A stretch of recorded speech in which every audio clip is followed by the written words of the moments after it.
ஒரு காலத்தில் ஒரு சிறிய கிராமத்தில் உழைப்பாளியான ஒரு ஏழை விவசாயி வாழ்ந்து வந்தான். தினமும் வயலில் கடுமையாக உழைத்தாலும் அவனுக்கு போதுமான வருமானம் கிடைக்கவில்லை. ஒரு நாள் அவன் வயலில் வேலை பார்த்து கொண்டிருந்தபோது ஒரு அழகான வாத்தை பார்த்தான். அந்த வாத்து வேறெதுவும் அல்ல, அது ஒரு மந்திர வாத்து. அன்றைய தினமே அது ஒரு பொன்னான முட்டை வைத்தது. விவசாயி மிகவும் ஆச்சரியப்பட்டான்.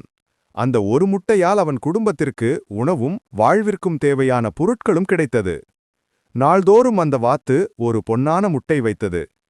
விவசாயியின் வாழ்க்கை மெதுவாக நல்லதாய் மாறியது. ஆனால் காலப்போக்கில் அவன் பேராசை கொண்டான். ஒவ்வொரு நாளும் ஒரு முட்டை போதாது, எல்லா முட்டைகளையும் ஒரே நாளில் பெற்றால் நான் உடனே பணக்காரனாகி விடுவேன் என்று எண்ணினான். அந்த பேராசையால் அவன் வாத்தை கொன்றுவிட்டான். ஆனால் உள்ளே எந்த பொன்னான முட்டையும் இல்லை. அவன் மந்திர வாத்தையும் தனது வளமான வாழ்க்கையையும் இழந்தான். இவ்வாறு விவசாயி தனது பேராசையின் காரணமாக மிகப்பெரிய பாடத்தை கற்றுக்கொண்டான். அன்பான குழந்தைகளே, நாமும் எப்போதும் மனநிறைவுடன் இருக்க வேண்டும். அதிகமான பேராசை நம்மை நாசம் செய்யும். பேராசை நாசம் தரும்.